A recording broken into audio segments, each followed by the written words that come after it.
As the season approached the halfway stage, there were several high-profile absentees. Brett Wilkinson and Ryan Humphrey were spectating in France, still recovering from injury. Likewise, Julian Veldman and Glenn Janssens were absent with Julian's ongoing wrist problems.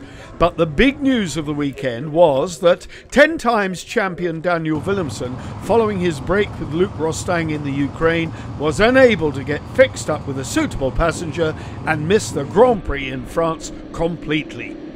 This round 6 had been billed very much as a head-to-head between first and second in the table. Etienne Bax and Casper Stupilis brought the red plate to France with every intention of keeping it. Once the free practice and initial qualifying was out of the way, the real business of the day began, with Koen Hermans and Nicolas Mousset earning first pick of the grid for the Group A race. Etienne Bax and Casper Stupilis had some problems earlier in the day, which almost put them at the back of the grid, but they made good eventually and started from third position. Hermans and Mousset were in a class of their own and led the race from start to finish.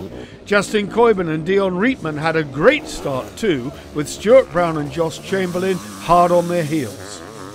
Etienne Bax and Casper Stupilis were obliged to fight their way past Christoph Santemans and Koiben to get within sight of Brown. Now up to third, they tried everything they knew, but Brown and Chamberlain held firm and took a strong second place behind the class act that was Hermans and Mousset. Kelly De Bruyne and Jens Mans again made it through with automatic qualification in 12th. Group B and the whole-shot kid Arne Dierkens did it again. He and Robbie Bax shot into the lead, chased by Van Luken and Van den Bogart and Valentin Giraud and Andres Haller. These three crews were to finish within 5 seconds of each other at the flag, but with Van Luken taking the checkered first. Dierkens lost the lead very quickly, but stayed in touch with Van Luken the whole race.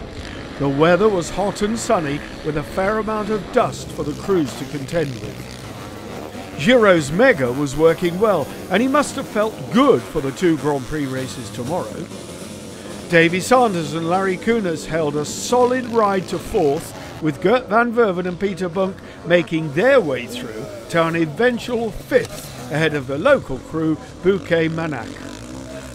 There was a very big crowd watching the action, and this was only the qualifying day. The French love their sidecar cross, so can their national heroes deliver more in tomorrow's 2 Grand Prix races? Well, stay logged into us to find out here on fimsidecarcross.com for all the news as it happens, and to make sure you catch the highlights show later in the week.